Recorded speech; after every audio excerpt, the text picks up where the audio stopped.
여러분 안녕하십니까? 경북 동해안 지역은 오늘 대체로 맑고 평년보다 포근한 날씨가 이어졌습니다.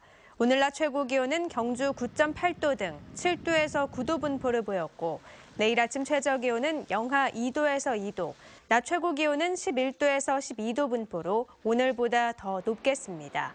바다의 물결은 1에서 2m로 일겠고 너울성 파도가 방파제나 해안도로를 넘는 곳이 있어 주의가 필요합니다. 오늘 새벽 경주에서 지진이 두 차례 잇따라 발생했습니다. 오늘 새벽 5시 31분쯤 경주시 남남서쪽 11km 떨어진 지점에서 규모 3.3의 지진이 발생했습니다. 이어 2분 뒤에는 경주시 남남서쪽 10km 지점에서 규모 2.2의 지진이 추가로 발생했습니다. 기상청은 두 차례 지진 모두 지난 9.12 지진의 여진이라며 피해는 없는 것으로 파악된다고 밝혔습니다. 탈핵 경주시민 공동행동은 오늘 새벽 발생한 규모 3.3의 지진과 관련해 성명을 내고 시민들의 불안감이 커지고 있다며 월성원전의 가동 중단을 요구했습니다. 특히 지난 9월 강진 이후 562차례나 여진이 계속되고 월성원전 재가동 이후에도 규모 3을 넘는 지진이 3차례나 발생하고 있다며 더 큰 지진이 발생할 경우 진앙지와 인접한 원전의 안전도 보장할 수 없다고 주장했습니다. 또 정부가 손을 놓고 있는 만큼 국회가 적극적으로 나서 국민들이 지진과 원전 사고의 공포로부터 벗어날 수 있도록 월성원전 가동 중단을 위한 적극적인 노력을 펴야 한다고 밝혔습니다. 포항 야생조류 배설물에서 조류 인플루엔자가 검출됐습니다. 경북도에 따르면 지난달 13일 포항시 장기면 신창리 바닷가에서 채취한 야생조류 배설물을 검사한 결과 지난 5일 AI 양성으로 판명났습니다. 경북동물위생시험소 동북지소는 농림축산검역본부에 정밀 검사를 의뢰했으며 고병원성 여부는 오는 9일쯤 확인될 예정입니다. 방역당국은 시료를 채취한 곳 주변과 도로를 소독하고 있으며 반경 10km 이내 농가 23곳에서 키우는 가금류 300여 마리를 예방 차원에서 도태하기로 했습니다. 조류 독감 AI가 번지면서 달걀이나 닭고기 관련 제품에 대해 민감하게 반응하는 소비자가 늘고 있습니다. 포항에서는 한 소비자가 달걀 노른자에 피가 고여 있다고 시청해 AI 감염 여부를 묻는가 하면 치킨 속살이 평소보다 더 붉은색을 띠고 있다는 등의 문의 전화도 잇따르고 있습니다.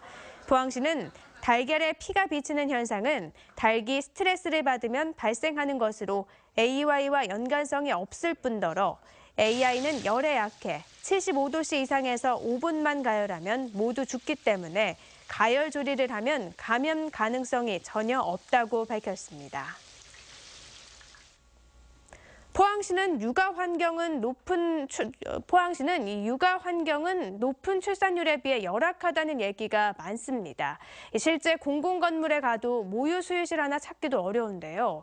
관련 조례가 제정돼 새해부터는 모유 수유 환경이 한결 나아지게 됐습니다.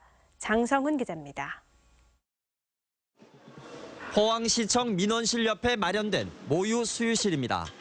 평일 근무 시간인데도 문이 잠겼고 담당 직원에게 연락하고 나서야 문을 열어줍니다.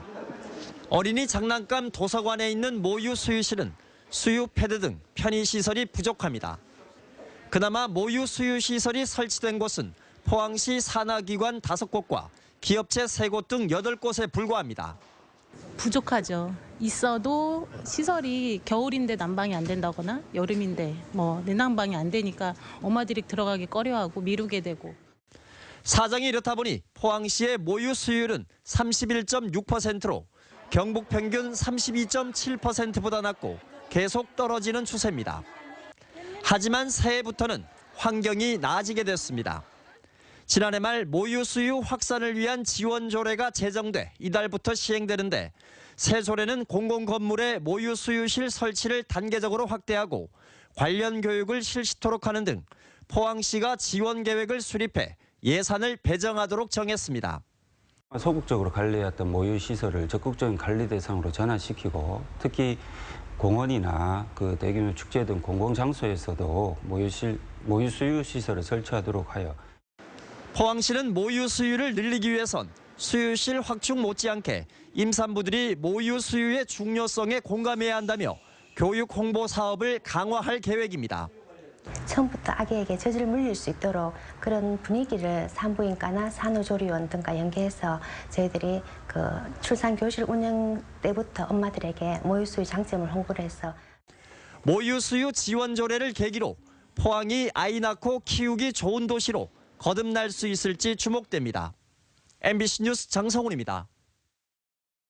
포항시 효곡동 주민센터 앞 도로 확장 공사로 전봇대 이설 작업이 진행 중인 가운데 광케이블 등 통신선들이 지나치게 처져 있어 이곳을 오가는 주민들의 불안감이 커지고 있습니다. 이에 포항시는 한전에서 전선 이설 작업을 완료했지만 통신업체들의 통신선 이설 작업이 지연되고 있다며 오늘 13일까지는 작업을 마치겠다고 밝혔습니다. 하지만 주민들은 지난해 11월 통신 케이블 작업을 하던 근로자 2명이 사망하는 등 안전 불감증으로 인한 사고가 발생한 만큼 확실한 안전장치를 마련해야 한다고 거세게 비난하고 있습니다. 포항시가 한국조폐공사와 포항사랑 상품권 발행을 위한 업무 협약을 하고 상품권 도안을 공개했습니다. 상품권 앞면에는 포항시 로고와 민선 6기 슬로건인 함께하는 변화, 도약하는 포항이, 뒷면에는 상품권 이용 안내 문구와 발행처 등이 디자인돼 있습니다. 포항시는 오는 23일부터 일정 기간 10% 할인된 가격에 5년간 사용할 수 있는 5,000원과 만원권 300억 원을 유통시키기로 하고 오늘부터 읍면동 주민센터를 통해 가맹점 모집에 들어갔습니다. 경상북도 감사 결과 출자 출연기관의 부실한 운영에 이어 도청 실국도 업무 추진비나 보조금을 엉터리로 집행한 사례가 적발됐습니다. 이상으로 포항 MBC 이브닝 뉴스를 마칩니다. 고맙습니다.